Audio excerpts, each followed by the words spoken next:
Thank you everyone for joining today. We're going to get started. If you have any questions during the presentation, please put it in the chat and we will answer them as time allows.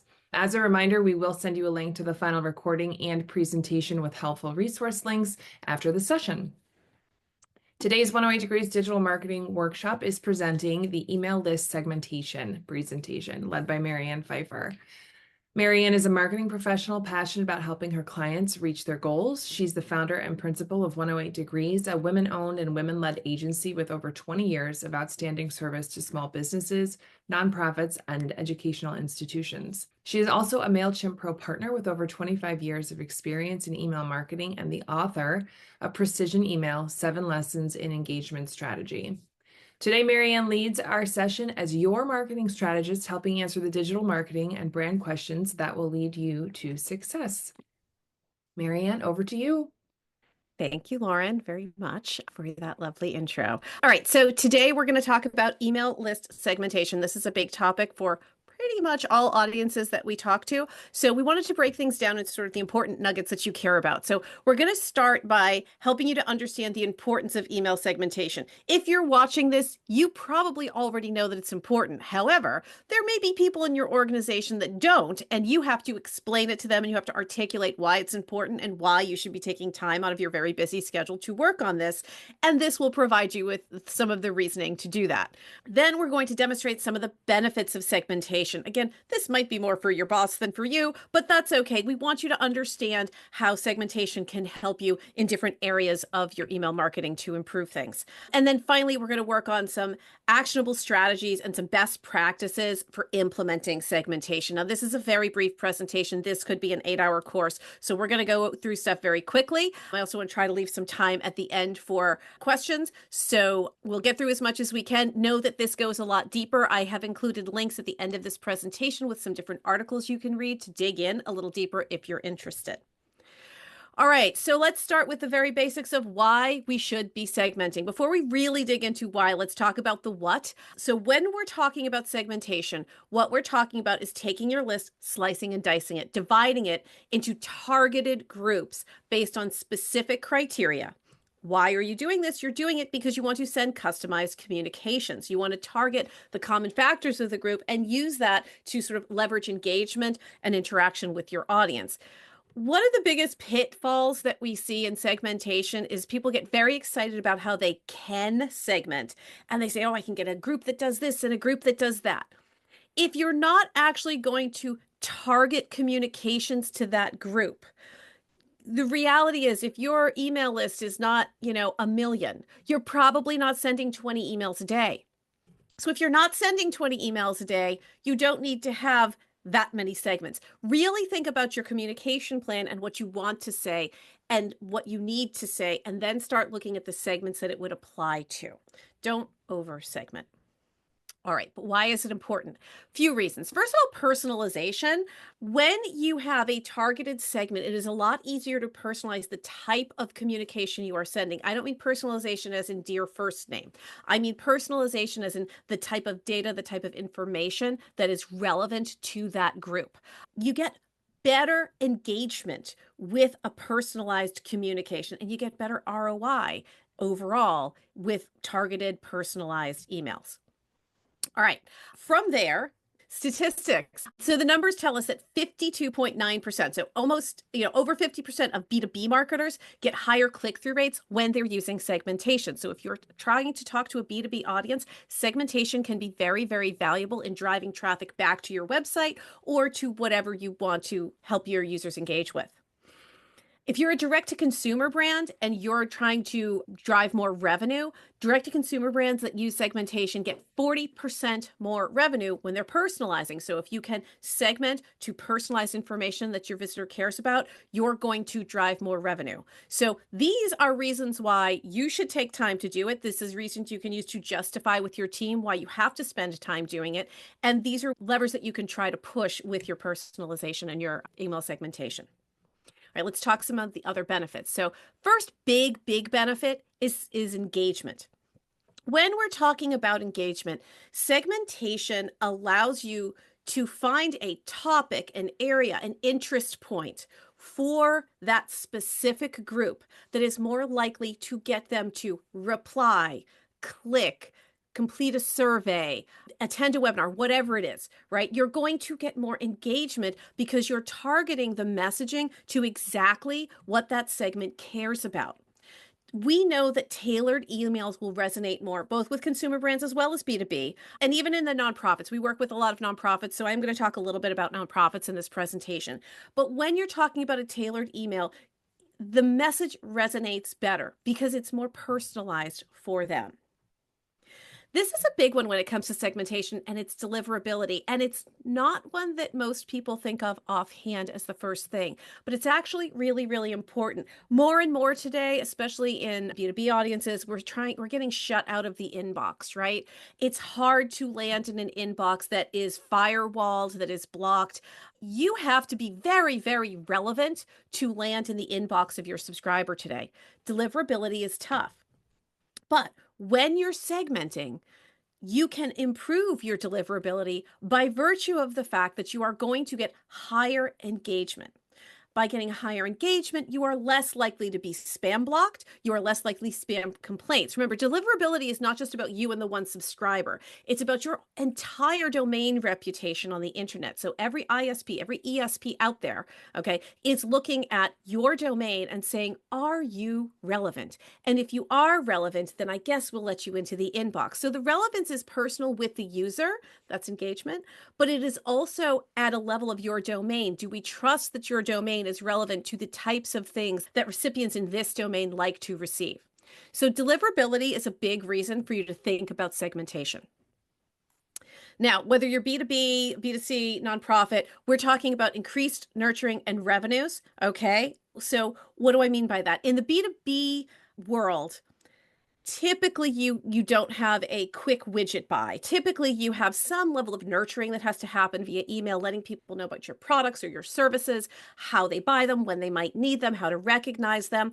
And so when you are segmenting, you can take a very complex B2B sales funnel and simplify it to make it very easy. Get rid of the friction for your subscriber so that they can understand what you're selling as it's relevant exactly to them. They don't have to sift through 10 other things to find the thing that they care about. Okay. If you're a direct to consumer brand, we're talking about targeted upselling and cross-selling, right? So if you know that your subscriber has purchased children's shoes in the past, then they are likely also candidates for children's socks, because why would they buy one if they're not going to need the other, right? So you can really upsell, cross-sell, cross-promote better. But again, you need to know what they're buying and you want to segment accordingly. Now, finally, for nonprofits, the more targeted your ask can be, the better your donor response will be. Going to someone who has never donated more than $5 before and asking them to donate $500 is a real big ask, and your conversion level is likely to be low.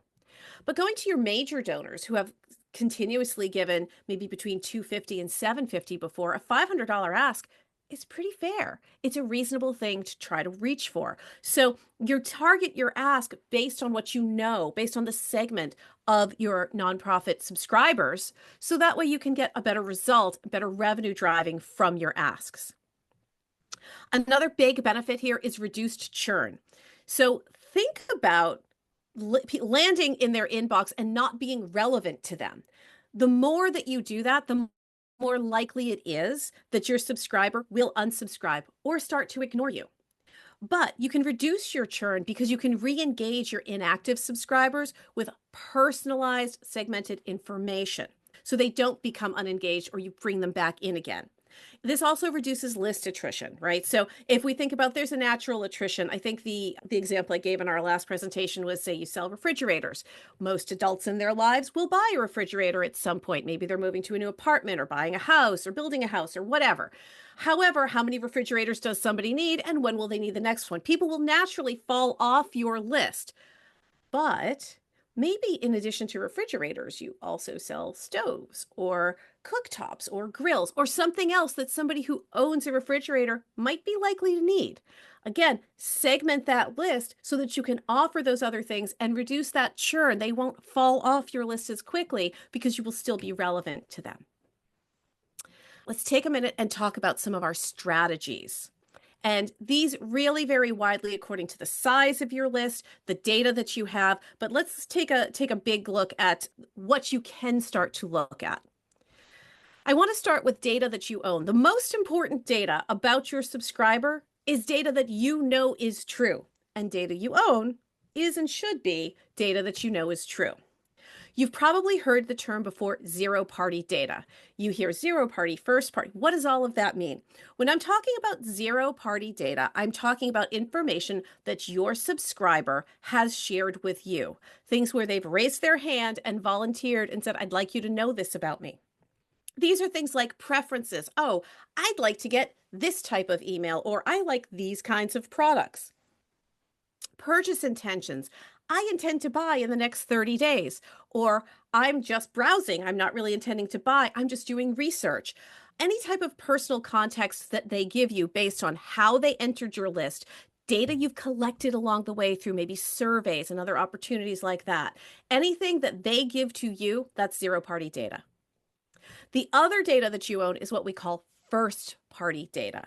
First-party data is what you collect from, say, customer interaction. So, for example, they visit your website. You know how often they visited your website. That's first-party data. They've purchased from you before. That's first-party data. Any type of demographic information that you know based on the purchasing or how you've collected the list. Let's go into a little more detail on that. But basically, start with data that you own. So look at what you know about people, the subscribers on your list, and understand what groups you can build from that data that you own, because that's very personalized data. This one's going to lead a little bit more B2B, but geographic and demographic data, some of it does work in other areas as well. But so first, look at geographics in your zero and first party data. Where do they live? We have clients that we have worked with that sell products that are winter-based products, and they're fabulous. They do really well in the northern part of North America. They don't sell as well in the southern part of North America because it is a winter snow product. So understand the geography of your list, and then you can target segments based on that. Demographic information. If you are selling something that appeals to a particular demographic, that demographic could be their household income, it could be their stated gender, whatever it is, you would be able to use that to sell them something or introduce something that they might be interested in. So keep in mind when you're thinking geographic, it's not just where they live, but also what time zone they're in. So think about maybe you want to send your messages at 5 o'clock in the morning on a Saturday, because you know that your buyer is an early riser. They have time on the weekends. That's the time you're going to reach them. Fantastic. Send it according to their time zone. Use that geography to segment by time zone. Also, if you have anything weather related, look at the weather in the area, watch the weather reports, set up Google Alerts so that you can segment based on relevant weather that might affect your purchases. Now, demographic can be relevant in all sectors. It definitely works well in B2B, but also in D2C. Direct-to-consumer brands do really well with demographics because typically you can look at some of this data and say, hey, I know you're likely to be interested in flip-flops in June if you live in New England, but less likely to be interested in flip-flops in December because you live in New England. I say this as someone who lives in New England. So understand and note that your demographic information can be very relevant and you should use it as you can. Make sure that you're leveraging this information to personalize things to the sender and personalize it to the message. So it's not just who you're talking to, but what you're saying to them.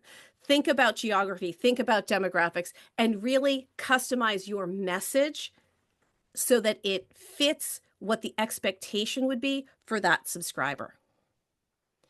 Behavioral data. This is a great one. This is a great one to dig in. Look at your zero and first party data to understand what their activity is like. What do they do? What have they done? What do you know about them? How do they act? Look at other channel activity. For example, how often do they visit your website? How many times have they visited your website in the last 10 days? Have they attended any of your webinars? Have they downloaded any of your products? Understand what's going on your website. If you are D2C, you might have some purchase history from that website. If you are a nonprofit, donation history. Have they given before? How much have they given? When have they given? Look at all of that as behavioral data. And again, see if you can build a relevant segment based on that information. Think also about your email specific activity. So past campaign engagement, people who are opening your emails somewhat regularly, as opposed to people who are not opening them at all. If you have someone who's opening your emails regularly, you can give them a fairly long form content and they're probably likely to engage because you know that they open your emails. They're interested in what you have to say. Would I put a long form email in front of someone that only opens things once every 6 months? No, absolutely not. I'd want to re-engage them more first. So look at their activity within the email campaigns as well and understand what you can put in front of them that's more likely to make them engage. That long form email to someone that never opens it is probably going to be a turnoff. They're not going to want to dig in. And now I might lose them completely. So maybe there's two versions of my email. Maybe there's a long form one that has a whole bunch of information in it for the really engaged subscriber. And there's a short form one with just maybe some bullet points and links to learn more for my less engaged subscribers so I can try to engage them and learn more about what they might be interested in. Now, if you're using a CRM, which I think most of you are, but if you're using any kind of software database where you're holding information about your customers and your subscribers, try to grab that information and tag that in your email service provider so that you can build your segmentation appropriately. Again, you're going to have some of this information in your ESP, like their specific activities for their campaigns. Shoot that back to your CRM so things are in sync. You don't want your behavioral data to be spotty and in a million places. Centralize it. If you're using a CRM, that's the best place to do it. If you're not using a CRM, at very least get it into your ESP. So when you build your segments, you are building behavioral data that is current and is up to speed with everything that you know from all of your different sources. I want to talk very specifically about different areas. I'm going to start with B2B. So how you should think about B2B segmentation. So firmographic. Think about the firms that you're talking to. Are they service or are they product? How big is their company? What's their annual revenue? How big, how many people are in their company? Are they solopreneurs or are they, a wide swath of like big firm people that work in larger companies? Understand who these companies are in your database so that you can then target information accordingly. If you have a bunch of solopreneurs, okay, a bunch of just business owners, independent workers, you're going to have different things to say to them than to the CEO of a company that has 250 employees, most likely. So understand their firm information and use that as a way to segment. Product versus service, depending on what you're selling, may be a different message so that they understand that better. If you take this and you leverage this with some of your behavioral segmentation, some of the things that you know about how they act and how they've interacted with you in the past, you can get really refined targeting.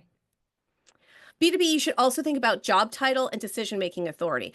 Job title, think C-suite. Sometimes the conversation you have with the C-suite is very different than the conversation you have with the guy who runs the warehouse. Now, the guy who runs the warehouse might be the guy that makes the decision on your product. So you certainly shouldn't ignore him. But he has to maybe upsell his solution or has to convince somebody else to get the budget to do something. Whereas the CEO is going to take that email and maybe hand it to somebody that works somewhere else in the company and go, I'd like you to investigate this more. So think about those job titles. Think about who's making the decision for your products or services and make sure that you leverage that information as part of your segmentation. If you're in the nonprofit world, looks a little bit different. Think about your donor life cycles. Never donated, last year but not this year, some year but not this year, major donors. Look at all of those different life cycle stages and see what you can do to customize the messaging and the ask in order to hit people in a way that is not going to be a quick no. I have one client that I've worked with that does a $5 campaign.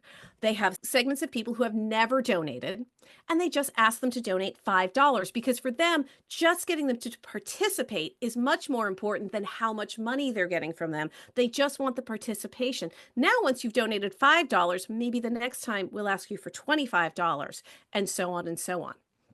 Also, nonprofits, think about your engagement and interest. So, people who have attended in person or online events, people who have responded to asks that are a non donation ask, refer this, send this, forward this, share this on your social media. That type of engagement shows you how invested that person is in your nonprofit, and you can maybe leverage that for better segmentation and better, more direct messaging.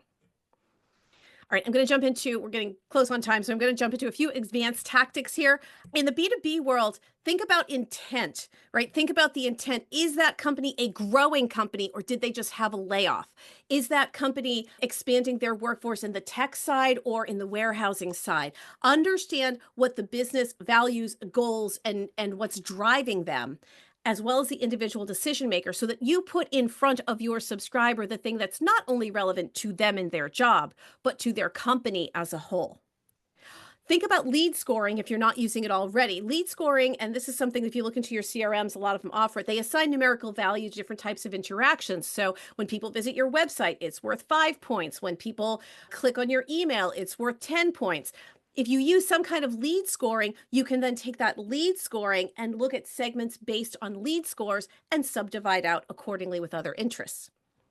Also look at customer journey stages. If you have a long cycle sale, think about, have they attended the webinar? Have they had a sales call yet? Have we sent them product samples? Understand where the customer likely is in your journey towards purchase and target your messaging at that point based on where they are likely to be in the cycle. Direct to consumer, I'd like you to look at things like customer lifetime value. Are they a high, medium, or low customer lifetime value? And then appropriately offer them the discounts, promotions, and re-engagement opportunities available for where they sit in that lifetime value. If they are very valuable to you, you should continue to promote in a way that they are likely to respond to.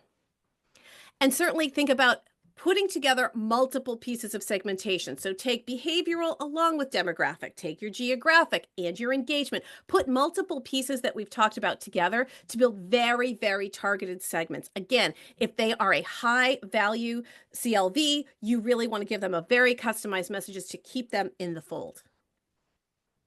And if you're a nonprofit, if you've done the basic stuff, then I want you to start to dig deep with segments of people who donate time, not just funding, right?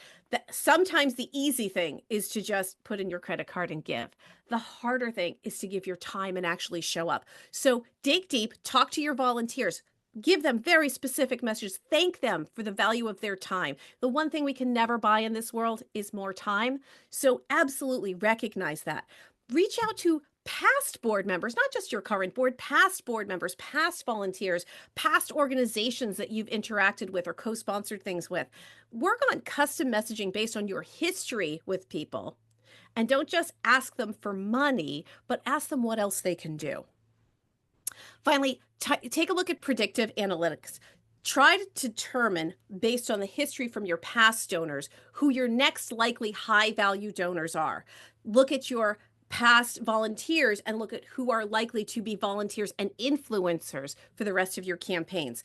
And software will help you with this. AI is actually great with predictive analytics. So your software will help you do this. Use that to dig in and try to find the people who will take your nonprofit to the next level. All right, so very quickly, some implementation and best practices, things to note. On the implementation side, need to start with data collection. Remember how I talked about some of it's in your CRM, some of it's in your ESP, some might be in a spreadsheet over here, some of it is on Bob's desk. Get it all together, okay? Gather all the relevant information you have, forms, surveys, analytics, data, everything you have. Now look at your communication plan and what you want to say, and now start to build segments based on messaging that makes sense. Don't build a segment of 5 people. That's probably not worth your time. But maybe it is. Maybe those 5 people are CEOs who are going to spend $1 billion with your company. Okay, build that segment. But in lieu of that, really look at your segments and start saying, well, if we want to say this, and this is how we would say it, do we have a list to send it to? So start simple, start with a single thing, and then add more as you gain experience and as you gain more knowledge about your subscribers. Always, always, always A/B test. Constantly optimize your emails for your segment. Have 2 different versions, have 3 different versions, try different subject lines, try different layouts, try different content, okay? And track your testing. so that you can, over the long term, understand what works better for different segments. In terms of best practices, first, avoid double sends. So make sure when you're building a segment, if there are multiple options for that message, make sure that once someone is in one segment, they don't automatically qualify for the other one as well. People get really irritated getting the same email twice in a row, especially if they all happen at the same time. So you don't want to repeat people in a segment if that's not part of your communications plan. And think about personalization. Craft messages that resonate with your subscriber type and their interests and their roles. So all that data you have and all that you know about them, build a persona. Have a persona that represents that segment and personalize the information as if you were talking to that one-to-one conversation with a person. That's how you should be building your email. All right, I know that's a lot and I talk really fast. If you want to learn more in this presentation, which Lauren will send to you if you're in this, or if you'd like to get it, just reach out to us and we'll send it to you. There are some links to a bunch of different resources that we recommend to dig a little bit deeper into these different topics. Of course, we're always here to answer your questions as well, so feel free to reach out to us. But if you want to do a little more reading, here's some great stuff for you. Whew. All right. That was me talking a lot. So if you have more questions, again, please reach out to us. We also will have this on our YouTube channel along with our other workshops. So please feel free to browse through those. Thanks for joining us today. And if you have any more questions, find us at 108degrees.com.